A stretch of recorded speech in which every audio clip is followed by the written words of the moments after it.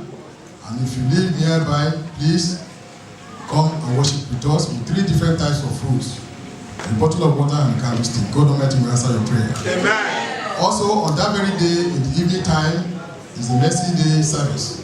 It is also very important. Attend when the time permits. By and large, create time, because it is your service that will lead you, that will take you to heaven. God Almighty will answer all our prayers. Every Thursday, every first Thursday of every month is a new moon service. It is an important prayer meeting for Celestial. So please, wherever you are, try and attend this very important service every first Thursday of every month. God Almighty will not let it be in vain in our life in Jesus' name. Every Fridays in the house of God we have service here. So try and attend as well. It's a Power Day service. And in that prayer meeting, you have the grace to ask for the Holy Spirit. And God has actually promised that He is going to give us His Holy Spirit. And it is those who ask that shall receive.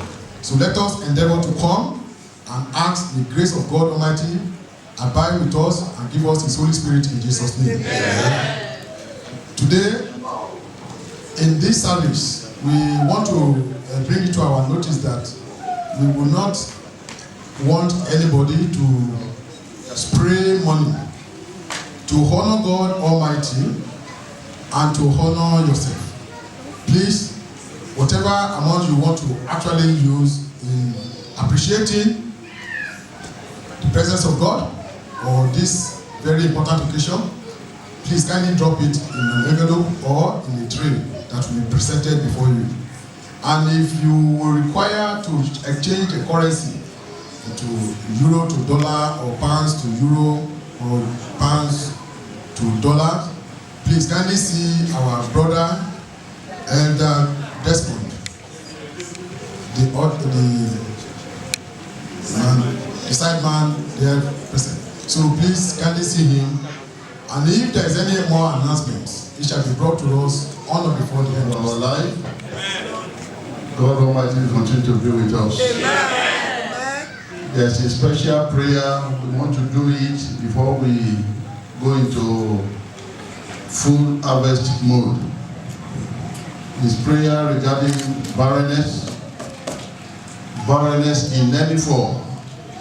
When we talk of barrenness, some people will think of childbearing. No. It's not limited to that only. There are some businesses that are stagnant.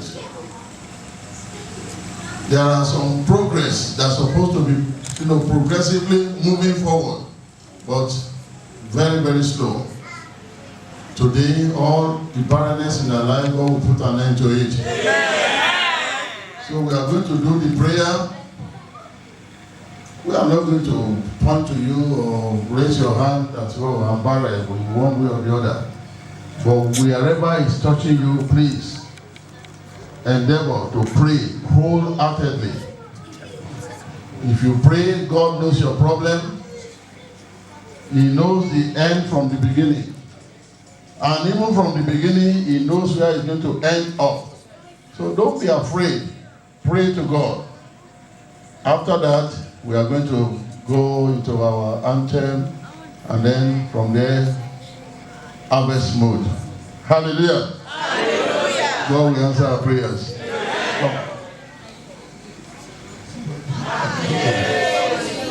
Èyí lè máa ń yí orúkọ padà.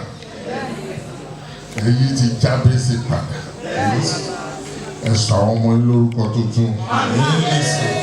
Nígbà oore ọ̀fẹ́ ìkórè yìí, ẹ gbé ọ̀pọ̀lọpọ̀ ga. Nígbà oore ọ̀fẹ́ ìkórè yìí, ẹ bùkún fún ọ̀pọ̀lọpọ̀ ìkólọ ọjọ́ pípẹ́ àmì ìjápadà. Torí ìkórè yìí Ọlọ́run fi ìfẹ́ sí ìjọ yìí. Gbogbo àwọn tó ti sọnù, wọ́n lè pè wọ́n padà. Gbogbo ohun tó ti jùnù, wọ́n lè wárí fún wọn. Ìkólọ Ísírẹ́lì wọn, wọ́n lè dá padà.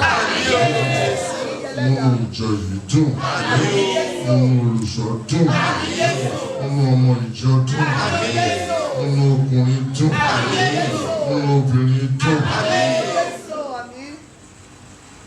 Àwapọ̀ àṣewà lórí kàláyé ọpẹ́ níwájú yín, ọmọ yìí láyé àti láyé. Jẹ́ oore ọ̀fẹ́ tí bàbá, oore ọ̀fẹ́ tí ọmọ, oore ọ̀fẹ́ Ọlọ́run Olódùmarè. Àwọn lè wí ni àṣẹ ń bẹ lọ́dọ̀ yín, nítorí ẹ sọ ẹ fàṣẹ yín sí. Tí ayé kò bá rá mi wọ̀ nígbàgbọ́, ohun tẹ́ tú sílẹ̀ má jẹ́ káyé dè mọ́. Kọ́kọ́rọ́ tẹ gbé wa lé wa lọ́wọ́, jẹ́ kó sílẹ̀ bayọ̀ fún wa.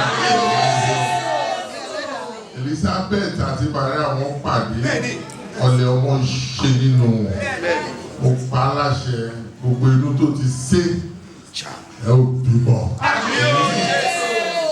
Àṣẹ Ọlọ́run ni gbogbo àwọn tó ti yan gbẹ, tí ayé rò pé igi wọn ti gbẹ.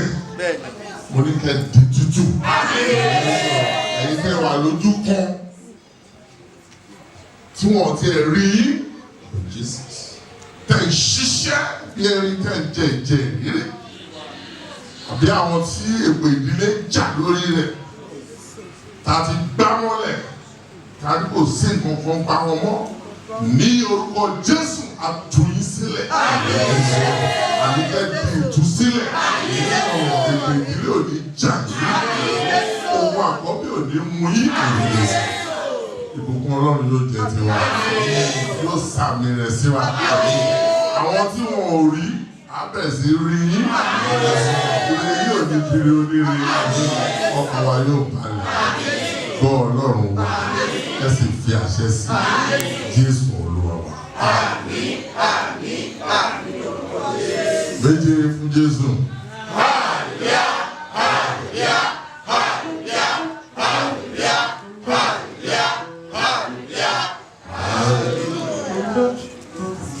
Olúwa gbàdúrà wa.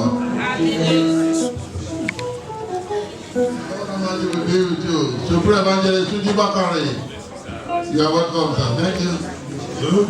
Àánú ńlá ni mo rí gbà o, ni mo ṣe dúpẹ́ lọ́wọ́ rẹ bàbá. Bàbá bá bí mi lẹ́rẹ̀ o, màá ní Jésù ló gbé iṣẹ́ rẹ̀ dé. Àánú ńlá mo rí gbà o. Ni mo ṣe dúpẹ́ lọ́wọ́ rẹ̀ bàbá bá mi lé má ní Jésù lórí iṣẹ́ rẹ̀.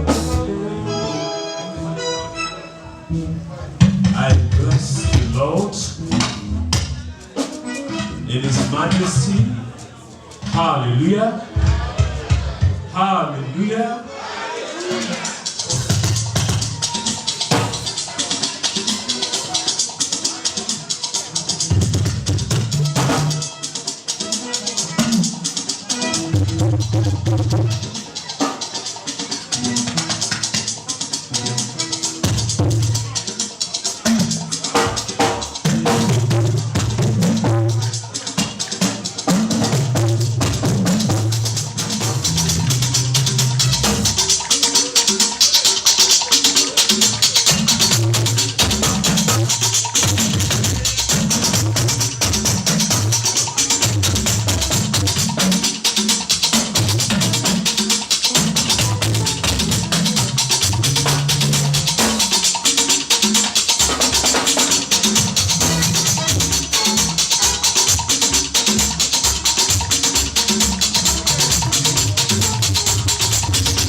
Jesus, is there anybody that is willing to support this parish with 500 euros? They can give this parish 500 euros. Anybody?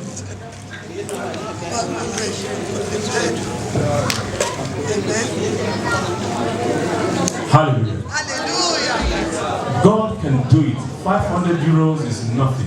Yes. Last week in North London Parish, a woman just came out for 500 pounds and she put it down. You test God. I'm not saying you should put the money down now if you don't have the 500 euros. Yes, you can give it later. Is there euros? For the last time, anybody in the house of the Lord that can support this parish, this church of God with 500 euros? Go see. Ojo, Madam, look at me very well. Next year you will come back to thank God. Amen. Jesus Christ. Hallelujah. It's not showing off. Madam, Ọlọ́run fẹ́ fi àṣẹ sí wa lẹ́nu, a ó gbàdúrà fún yín. Gbogbo nǹkan tá a bá tọrọ ọ̀run àti ojú òní ti yẹn wọlé. Èèyàn méjì, two, orí ọ̀fẹ́, grace. Are you coming out? It's a grace. One more. Somebody to give the church 100 euros. Just 100 euros to beautify the church. Just 100 euros. Last person. Anybody? Thank you, sir. God bless you.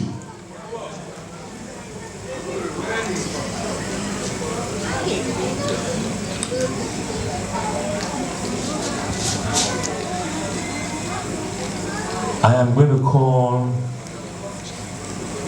our Father to come and pray for you. Please close your eyes.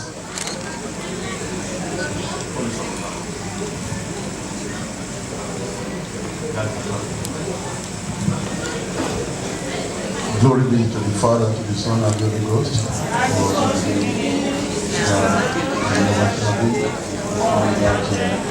Jehovah, Jesus Christ, Holy Mighty, Father in heaven, you are the Lord of blessing. Come and bless your children. Amen. With faith, they come before you, Lord Jehovah. Come and bless them, Lord. The money they want to use to uplift the church, Father, provide it for them, Lord. The money they are going to use to take care of themselves and take care of their family, provide it for them, Lord. The money that will make them wealthy people in the society, provide it for them, Lord. Come and bless them. Give them peace, Lord. Perfume of glory, perfume of success, let it continue to radiate around them. In the mighty name of Jesus, we pray. Authority of the Father, of the Son, of the Holy Ghost, we stand and abide with you. Because you have done this today, Lord Almighty, continue to enlarge your territory. Father Almighty, continue to bless your children mightily. In the mighty name of Jesus, we pray. Amen. Amen. Amen. 7 hallelujah to praise the Lord. Hallelujah. Hallelujah. Hallelujah. Hallelujah. Hallelujah. Hallelujah. Hallelujah. Please, brethren, with faith, that candle when you get home, pray on it again. Ask God for whatever you want and light it. The perfume, use it anytime when you want to go out. If you're for an interview or anything, just use it. And you will meet God. So shall it be. In Jesus' name. Brethren in the Lord, let us go into sermon now. Let us listen to the word of God. Glory be to the Father, to the Son, and to the Holy Ghost. Let me say this to you. In the Bible you hold in your hand, we have do not fear in 365 places in the Bible. So you have one do not fear per day. So you have something not to fear about. And when God is saying do not fear, it means there is something around you that is capable of provoking your fear. But it's assuring you that no matter how hazardous it is, He has said, do not fear. Somebody is here that from now on, whatever will be making you tremble, Whatever that will be creating unnecessary fear around you is destroyed today in the mighty name of Jesus. Amen. I'm going to louder amen. Amen. For thus says the Lord of hosts. This is what the Lord has said. Once more. Once more. It is a little while. It is a little while. Heaven and earth. I am going to shake the heaven and the earth. The sea and the dry land. And the sea and the dry land. And I will shake all nations. I will shake all nations. And they shall come to the desire of Wait, the man. I will show you why he's going to shake all nations. When you go to chapter 1 and read from verse 6, you will see why he has decided to shake all nations. And every nation to be shaken. You have sown much and bring a little. You eat but do not have enough. Go back to start from verse 1. You will understand it more, please. I got 1:1, yes. In the second year of King Darius. Yes. In the 6th month. Yes. On the first day of the month. Yes. The word of the Lord came to Haggai. Yes. The prophet to Zerubbabel. Yes. The son of Shelalite. Yes. Governor of Judah. Yes. And to Joshua. Yes. The son of Jehoshaphat. Jehoshaphat, yes. The high priest saying. Yes. Don't speak the Lord of hosts. This is what the Lord says. Saying. These people says. These people say. The time has come. The time has not come. The time, because they said, they did not only think about it, they said it out that there is no time for God yet. We are too busy in our supply. We are too busy in our enjoyment. We are so comfortable that we are mini gods ourselves. Therefore, we have no time for God. And this is why he said, I will shake all nations. Then you will know there is God in Israel. You are pointing yourself illegally, unacceptably, that you are God. Therefore, you are not giving reference to me as your creator. Èmi lọ́ba tó dá yín, àti àwọn bàbá yín, ta lẹ́ni náà tó lè yàn, ta ló lè rí di iṣẹ́ mi.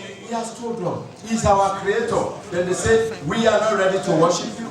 We have no time for you. Then he promised them, if you don't have time for me, you will have time for catastrophe.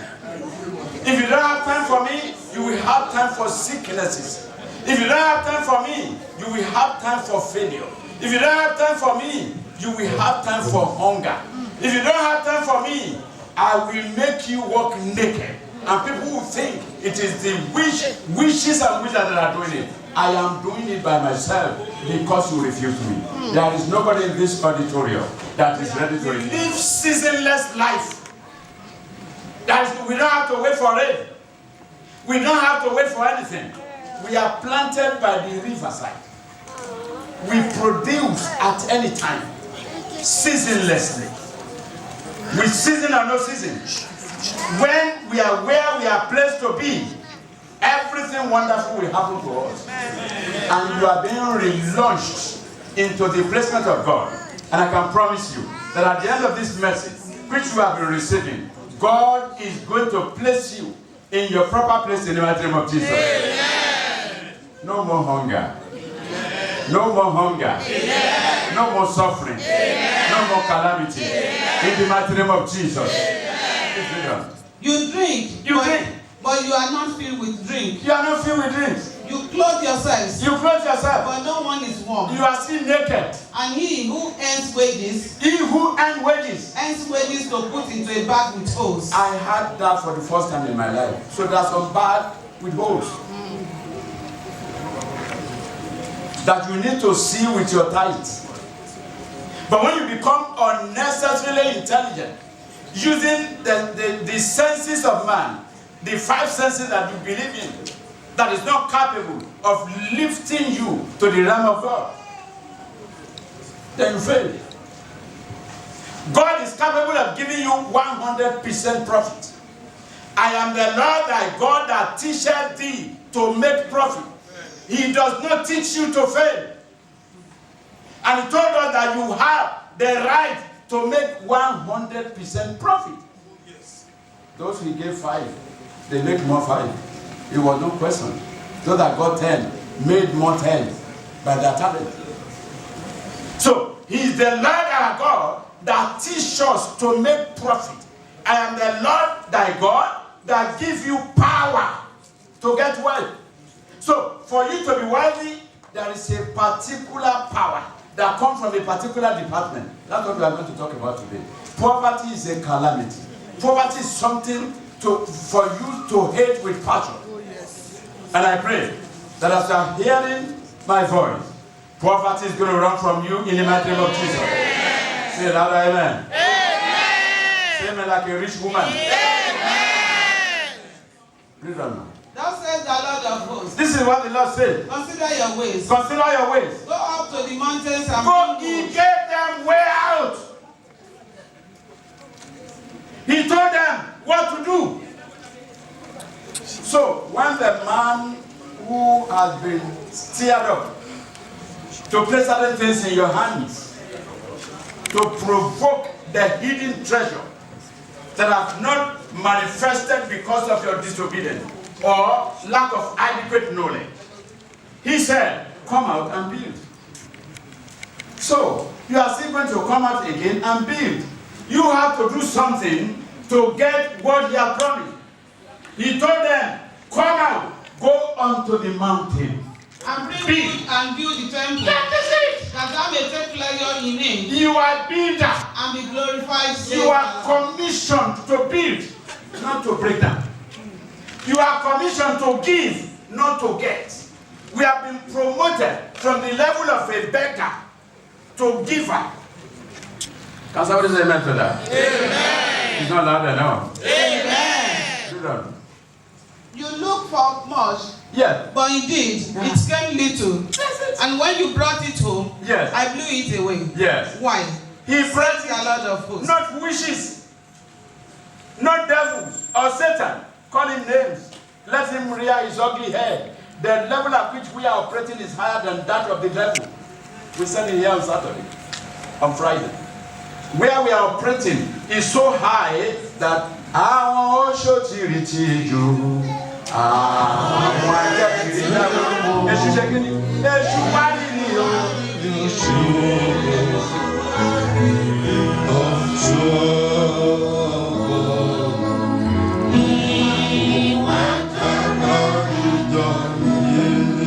where we are is so high that it does not come near us anymore.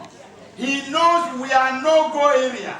We are too aggressive and we are too loaded to be tampered with. Provided you remain where you are instructed to be. And you are not there. Àwọn kan dúró lásán láìsí ẹsẹ̀.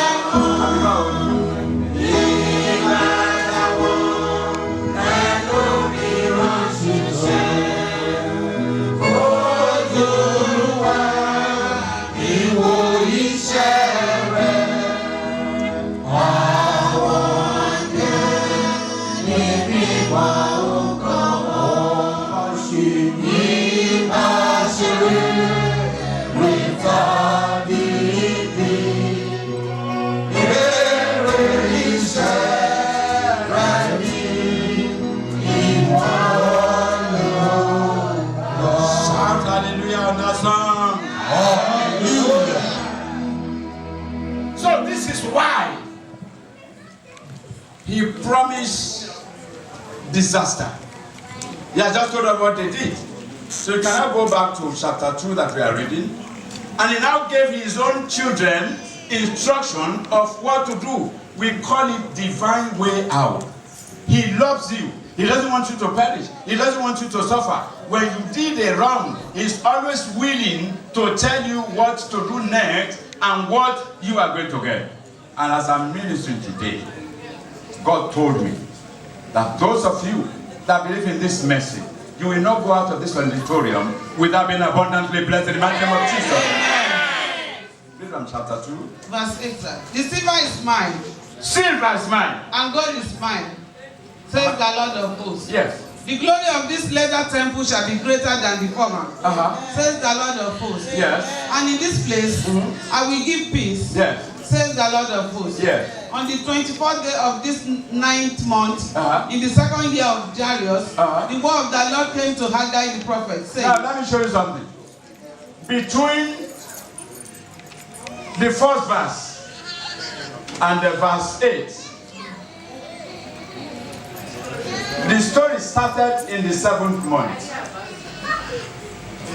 When I got the letter for this sermon, I realized straight away that this is divine arrangement. This is divinely orchestrated and to be manifested only by the Holy Spirit. The message was given to them in the 7th month. And on the 8th month, he told them the solution. And we are in the 8th month, which is the month of solution. If you are traveling with me, you will understand what I'm talking about. August is the 8th month. So this is the month of fulfillment of everything that he has promised those who obey him.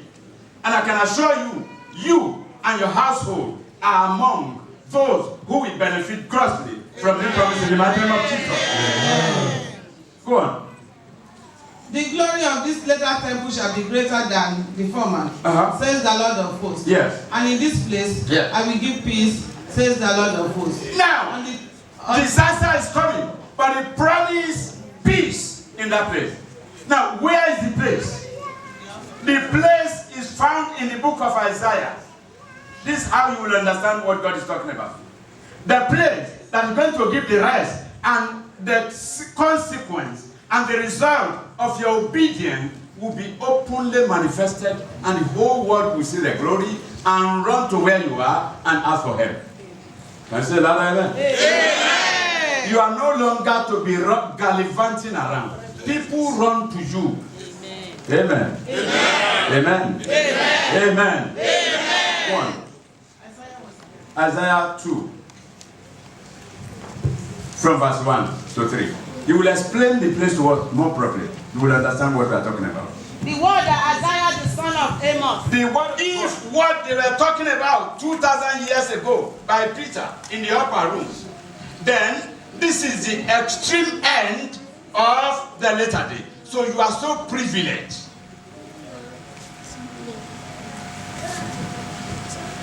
You are dwelling in what I call divine favor. Something you never worked on. Something you never planned. Something you never thought of. And God promised to make it permanent in your life. Amen. Go on. That the mountain of the Lord's house. The mountain of the Lord's house. Shall be established on the top of the mountain. Shall be established on the top of the mountain. And shall be exalted above the hill. And it shall be exalted above the hills. And all nations shall flow to it. All nations. That's where I'm going. This is where Celestial Church is rearing its spiritual head now. All nations shall flow into it. Go on. Many people shall come and say. Many people shall come. Come and let us go up to the mountain. Oh yes. That's the Celestial Church of Christ for you. All nations are flowing to it. Not because they are invited, but because the church has commanded a spiritual dignity that one is seen with one's eye. That no, I must follow this group. You either do something or join them. But what do you call it? If you cannot join them, are provoked by what they have seen with their eyes. That if you don't follow these people, you are cracked. You are finished. So all nations shall flow into it. Go on. Many people shall come and say. Yes. Come and let us go to the mountain of the Lord. Yes. To the house of the God of Jacob. Yes. He will teach us his ways. That is it. The teaching is the revelation that provokes the glory. There is always what shall we do. If you don't know what to do, there's always an instruction manual for every situation. So, the revelation that provokes the glory is what we are going to talk about. The church is established on the mountains, commanding. The church is now in command. Manifesting a great glory. So much that the whole world will humble themselves and flow into it. To come and say, how has it been working? How How do I come to know that? It is no longer a racial thing. It is no longer a black man business. His way, and you work in his higher way, you live a higher life. It makes you different. You are not like anybody. Tell somebody my case is different. My case is different. Oh my God. Tell them where I'm operating is different. Where I'm operating is different. Therefore my case is different. That is where my faith. For you to operate correctly with him, he needs to teach you his ways. So the teaching, which is the revelation, provoke the glory. Without the teaching, the knowledge of what to do, you cannot have the glory. So I pray today that as I'm teaching you the word of God, you will be encouraged and be synchronized with the heaven. In the mighty name of Jesus. In the mighty name of Jesus. In the mighty name of Jesus. If we look at the book of Micah, it said the same thing in a similar commentary. All nations are flowing to it. Micah chapter 4, from verse 1. Now it shall come to pass. Now it shall come to pass. In the latter days. In the latter day. That the mountain of the Lord. The other one say last day. This one is saying last and laster day. To this our generation. This is what provoked God and He sent the Celestial Church of Christ to us. That this is the church that can handle the atrocity that is done there. This is the church that can stop ritual. This is the church that can stop killing. This is the church that can stop humiliation. This is the church that can stop harassment. This is the church that can destroy the work of the devil. And all nations shall do what? Shall flow into it. The Pope never asked Papa Oshofa to come to Rome. He was provoked by what he had, not from what he saw. He never had that time. He went to look for him and asked him, which way forward? The way forward for the world to be cleansed is in the hand of Celestial Church of Christ. And let me tell you this, no matter whatever you have noticed, no matter whatever errors you have seen, certain set of people make, let me tell you, the promise of God is yes and amen. Because I said it, it must come to pass. So the church is being built, designed, equipped, and loaded with the power to cleanse the world. And we have started it. And that's why the world is aware of that, and that's why they are flowing into it. Who asked them to come? You will never remain the same. Amen. Your situation is changing. Amen. The Lord is on your side. Amen. The Lord is on your side. Amen. No more failure in your life. Amen. In the mighty name of Jesus. Amen. When you get to verse 2, you can stop. That the mountain of the Lord's house shall be established on the top of the mountain. Shall be established on the top of the mountain. And shall be exalted above the hills. Shall be exalted above the hills. And people shall flow to it. People shall flow. The house is not going to meet anybody by the virtue of what they saw. The woman with the issue of blood, I taught it somewhere, I told them. I said she got her healing from home. She didn't get there before she got her healing. She already decided and concluded what she was going for. Manifested crazy faith. Something that is so confusing. She already made up her mind. She believed in what she decided and went straight for it and touched it. And Jesus confessed for the first time that virtue came out of it. You can hold a stick of candle here because I know some people will see come out. You can hold a candlestick here with faith and face the altar and say some things and you feel a virtue. Nobody comes here and go back home empty-handed. It's not possible. That's what the first lesson is telling us. Empty-handed. It's not possible. You must receive. You are a receiver because at your father's house, in my father's house, where I am. The name of the Lord is a strong tower. Oh, yes. And the righteous did what? And did what? Yes. So this place is what I call safety arena, where you are completely tampered. Even though you walk through the valley of shadow of death, why should you fear any nonsense evil? When the Lord is with you, his rod to smite the devil. He didn't say, he will go to the nations and bring them. Many nations shall come and say what? Come and let us go up to the mountain of the Lord. Let us go unto the mountain of the Lord. To the house of God. That is after certain people have built the mountain. Join the builders group so that it can be well with your soul and with your life. Amen. Celestial Church of Christ is not built for heaven alone. God wants us to enjoy the heavenly management and arrangement, something that is going on in heaven. He wants us to enjoy it here. Poverty is a catastrophe. When you are too poor, you are likely to miss heaven. I'm telling you, poor people are hardly honest. Poor people are hardly honest.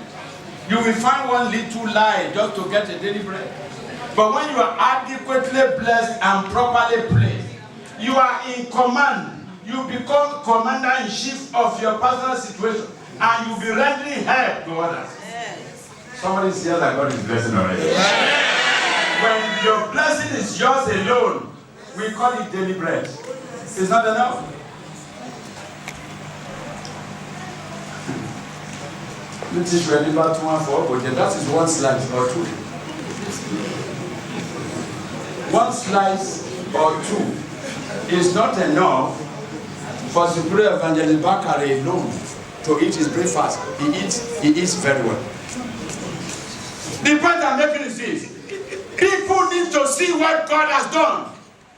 When the blessing comes properly, the whole world will see it. In Psalm 126, when they were coming, they said the people in their environment saw what God has done for them. Until your blessing is revealed, until your blessing can be seen by the whole world, it's not enough. When it is for you alone, it's still something you are managing. God has not invited us for management. He called Abraham. Abraham, I will bless you and you become a blessing to others.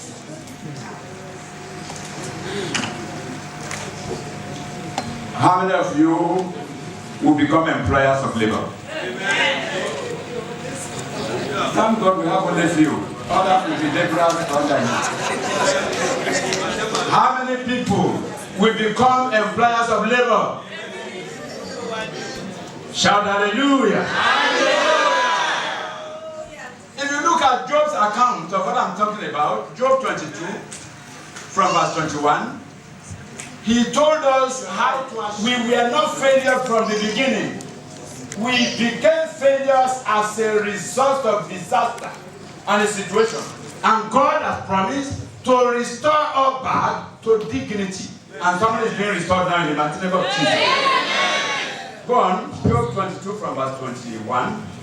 Now, acquaint yourself. Acquaint yourself with him. With him. And be at peace. How do you acquaint? Get close to him. Be with him. Listen to him. Be obedient to him. Be submissive to him.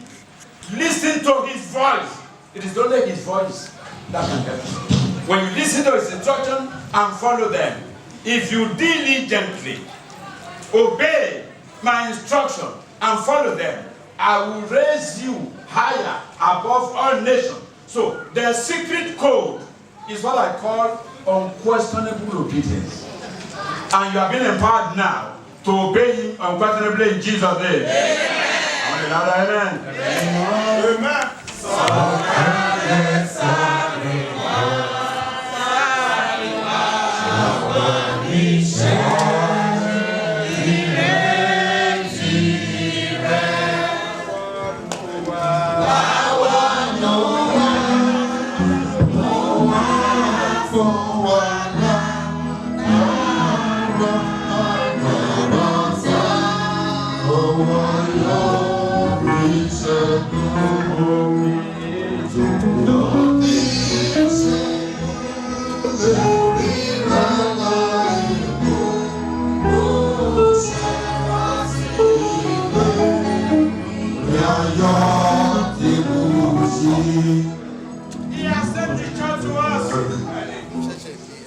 rebuked every other power. Yes. Commanded them to submit to us as the end time saviors. According to what he has decreed, that unless we bound on earth, he will not bind in heaven. And unless we lose on earth, he will not lose in heaven. You are going to start losing something. There must be something in your life that is not working according to your plan, according to your will. Start losing it. Start losing your blessing.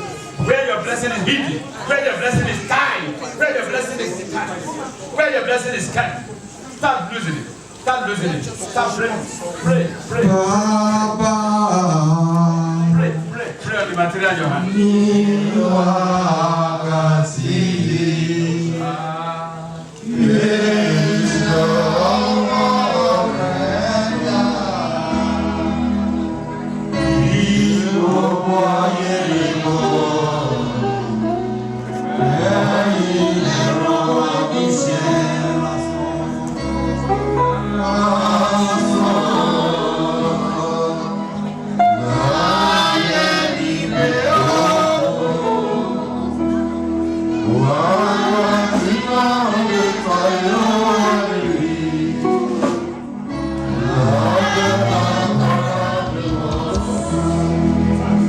Blessing is not known by nation. It's known by people. The people in the place determine what happened. Your location does not determine what's going to happen to you. When Isaac wanted to run away to Egypt, as he read in the history of his father, God told him, in this island, I want you to remain. And he remained in his island, Republic of Ireland at that time. And the Bible said, even though the citizens were poor, he was blessed. One wonderful. You are going to pray to God that even though I'm still in Ireland, it is not compulsory that you leave Ireland before you can get your blessing. And I will advise you, unless you are sure of the voice of God, to go to other places. Otherwise, remain where you are. The blessing of God is guaranteed upon you. Pray for this blessing, that where you are, let my blessing locate me. Let my blessing locate me. Pray the way you have never prayed before. Talk to God. Blessing come in various forms. It will come upon your church. It will come upon you as a person. It will come upon your husband. It will come upon your children. And it will come upon your wife. Pray to God. Let my blessing locate me where I am. Talk to him. This is opportunity for you to talk to him. Tell him now.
Oh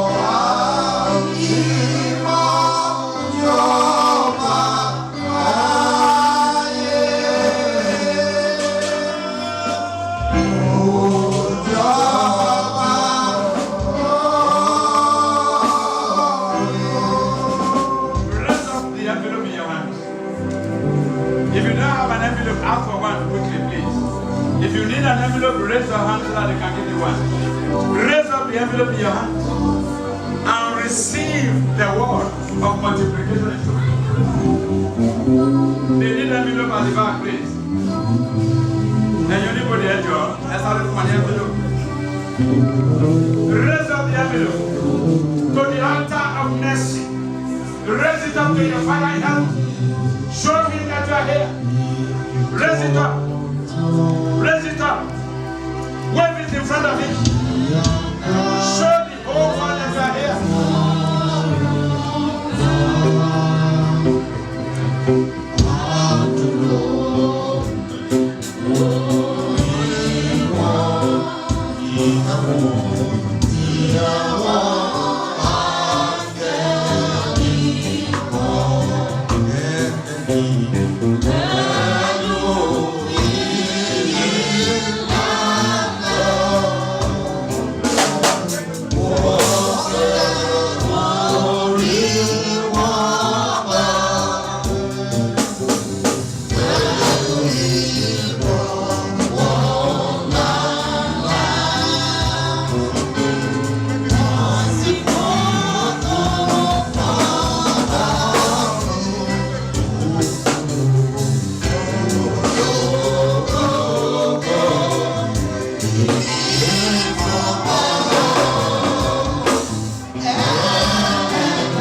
Jehovah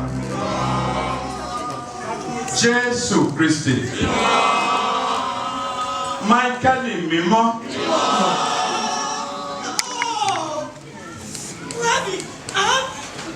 ọba tó tó sì má jàyà lóló ọba tó ń ṣe tẹ́nìkan ò lè ṣe ọba ṣèyóhùn ohun yìí pé ká bọ́ sínú ògo ńlá yìí ohun yìí pé kí ìpinnu ayé lórí wa kó yí padà ẹ dẹ̀ sọ fún wa ohun tá ní láti ṣe ẹ dẹ̀ tún fún wa ní agbára láti ṣe a dẹ̀ ṣe àríkó jẹ́ tẹ́wọ́gbà ògo ní forúkọ yín lókè ọ̀run. Bàbá láti sísìn lọ bó ti kí ó le tó ní orúkọ Jésù má jẹ́ kó lè mọ́ wa.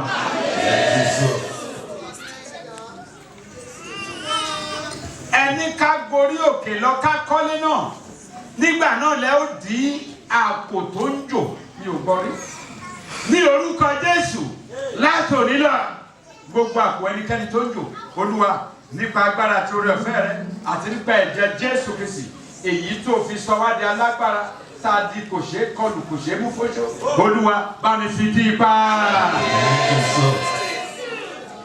Gbogbo àwọn kòkòrò àti àwọn ìpáàdì tó dárúkọ bí àìsàn bí ikú ìdààmú ìpọ́njú accident court case bàbá bá wọn kúrò nínú ayé wa. Ó ní I will restore ẹ̀ẹ̀mejì ló sọ I will restore and my people shall never be ashamed. So restoration brings an end to every shame. Father, remove every shame from their life in the mighty name of Jesus. Wherever we step in, let the devil step out for us. As commander-in-chief of spiritual forces everywhere, wherever we appear, let your glory appear. For this church, Luli Parish, Father, it is your will that the church has been established on the rock. that no amount of storm is capable of breaking it, like other parishes in Ireland and like other parishes all over the world, established by your blood. Father, let your blood continue to operate here in the mighty name of Jesus. The word of God that has been established through which the glory must come, in which we have to harvest at the end time harvest, when Jesus said, the harvest is ready, but there are few workers. Father, bring workers into your vineyard in the mighty name of Jesus. And that whatever we do, let it be productive. In Jesus' precious name we pray.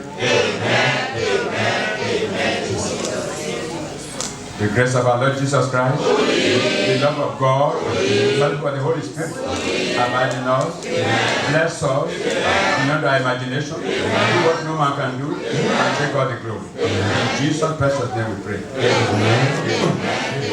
Let's shout one powerful hallelujah together. Hallelujah.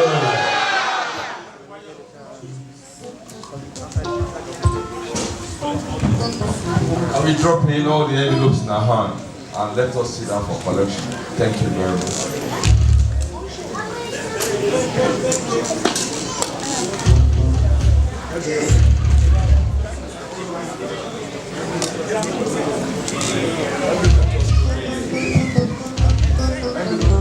Let us quickly drop the envelopes in our hand and let's get seated for collection.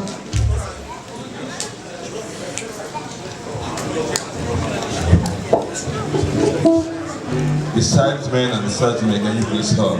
Quick. Thank you. And once. Please drop.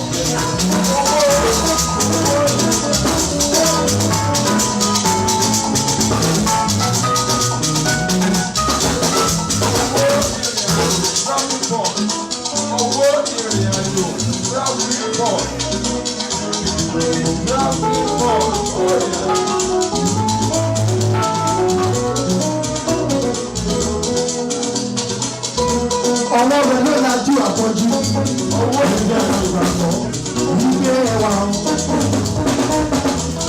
oṣù dúdú àlàyé, ó jẹ́ ìgbàgbọ́, ìgbé ẹwà ó lànà lójú òkúta, ó jẹ́ ìgbàgbọ́, ìgbé ẹwà. Ayé máa dàgbà, ọlọ́run ní ìgbé ẹwà.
Hallelujah. Maybe we don't understand. This is the offering of Almighty. If you go to this one, after this one, there is no more. After this one, there is no more. That's it. Mercy, building, everything else. Thank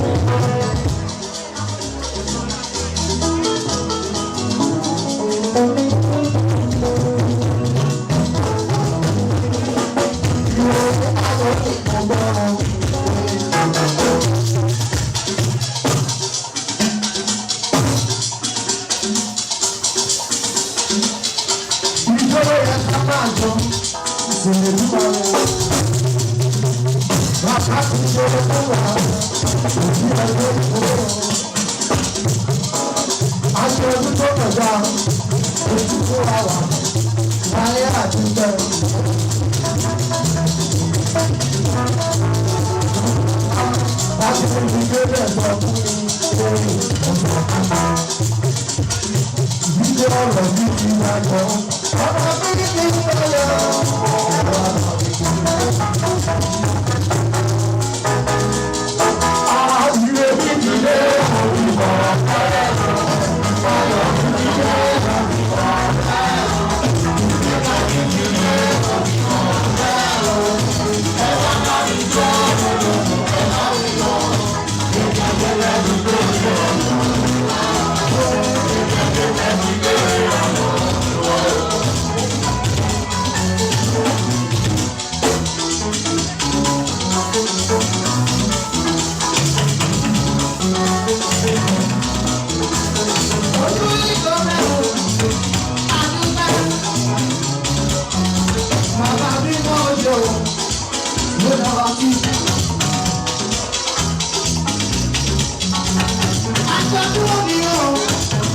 Holy God,